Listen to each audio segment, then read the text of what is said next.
Hi friends, அனைவருக்கும் வணக்கம். இந்த வீடியோ எதுக்குன்னா, பவர் வீடரை பற்றி சொல்கிறது தான். நான் எம்டிஎம் நிறுவனத்தில் 9 ஹெச்பி பவர் வீடர், பெட்ரோல் வீடர் வாங்கியிருந்தேன். அதோடய பெர்ஃபார்மன்ஸ் எப்படின்னு காட்டுறக்காண்டி இந்த வீடியோ. என் தோப்புக்குள்ளே திறந்தோப்புக்குள்ளே வீடு பேராக வாழை போட்டிருக்கேன்.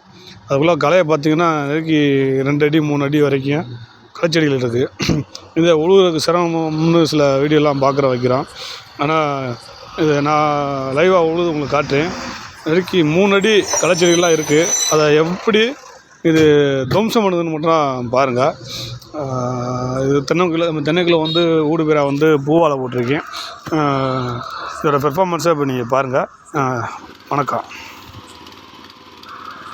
களைச்செடி அதிகமாக இருந்துச்சுன்னா செகண்ட் கியர் போட்டு உழுகாமல் ஃபஸ்ட் கியர் போட்டு ஸ்லோவாக ரொட்டேஷன் பண்ணோம்னா களைச்செடியை இருந்த இடம் தெரியாமல் வெட்டி எடுத்துருது, வேரோட பிடுங்கி எரிஞ்சிருது. ஒரு ஏக்கர் உழுவுறதுக்கு 4500 கூலி, வண்டி உழுவுறதுக்கு கூலி கேட்குறாங்க. இப்போ நான் அந்த வண்டி 44,500 வாங்கினேன். 1.5 ஏக்கரை 2ஆவது டைம் உழுதுகிட்ருக்கேன். 500 அதிகபட்சம் பெட்ரோல் செலவு எனக்கு. நானே உழுனாச்சு, எனக்கு கூலி கிடையாது. அதனாச்சு 1000 மொத்தம் 3 ஏக்கர் உழுத கணக்காயிருச்சு எனக்கு.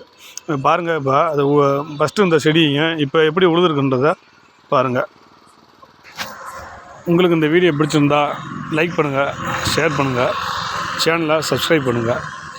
வணக்கம் ஃப்ரெண்ட்ஸ். மற்றும் ஒரு வீடியோட மீண்டும் சந்திப்போம். நன்றி, வணக்கம்.